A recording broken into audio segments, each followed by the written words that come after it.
Okay, welcome back to the studio. So today is just a mini tour on how I'm dealing with using two computers. So I'm basically using two Macs.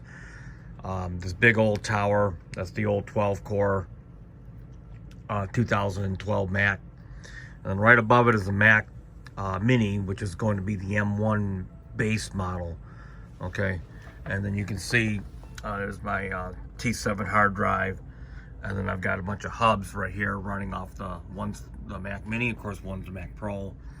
And then this guy right here is the key to everything. It's gonna allow me to do a lot of switching back and forth. Okay, so it's got two MIDI, or not MIDI, but USB ins, or USB outs. And that's feeding this computer and then this Mac Pro. And then what I have is just one keyboard and then one dongle for my MX Pro Logitech.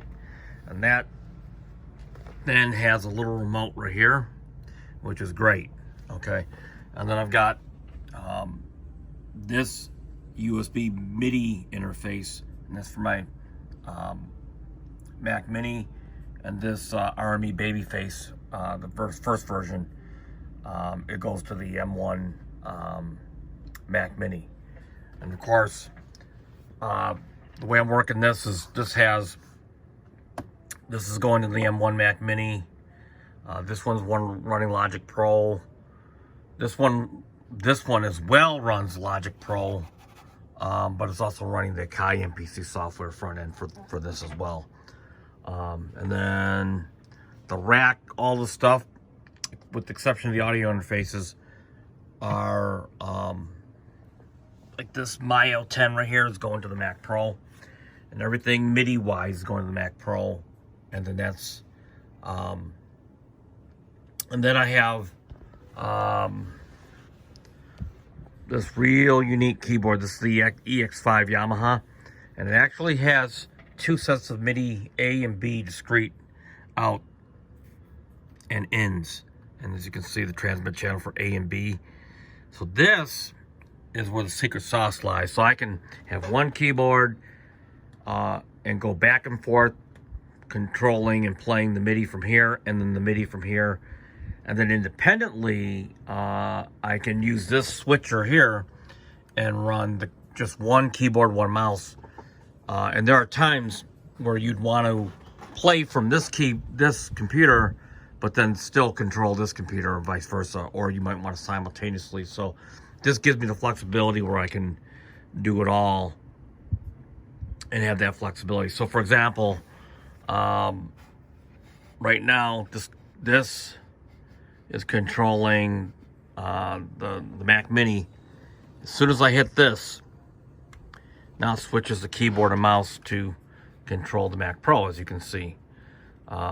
Just as fast as I can hit this button, and now I'm back to here seamlessly, and now I'm controlling the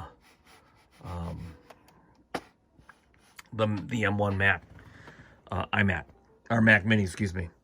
And then this allows me, so if I have the transmit channel, so I've got one out going into here, and the other out's going to the Mio 10. Okay, and what's great about that is this is the Mac Mini, but as soon as I turn this off and then this on, now the Mac Pro. As soon as I turn that off, turn this on, now I'm the Mac, the M1 Mac Mini. So that is just actually works fantastic. So if I go back to channel 2 on the MPC, and then again, off, on, right? And now I'm back here. So if I want to, let's say, control the keyboard mouse now, just hit that button and I'm back. And I can go up here.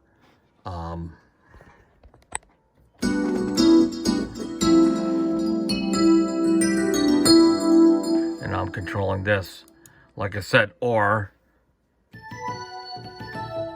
hit that button here, and then the keyboard and mouse right here are obviously going to this guy here. So it gives me the flexibility really quickly to bounce between both systems, have the same keyboard controller, and then have the same keyboard and mouse, and I have to double up on everything. And it's a small price to pay. This MIDI switcher, like I said, is really the key behind it. You can see you can have up to 4 peripherals. So you're talking about, if I want to do a transfer of data, you know, I can put a drive into there, flick it one way, copy what I want from one computer, then hit this switch, right? And then that drive will show up on the other computer as a mounted USB drive. So this ultimately is probably the best way to go from one computer to another. There's one step left, which is to run the MIDI out of my interface, which is the Sapphire Pro 40 hooked up to the Mac Pro, and independently run that into the out of the MPC, or I can run it out of this here, and that would allow me to route anything in Logic through MIDI into the MPC if I need to use the MPC as a front end and then Logic as a module.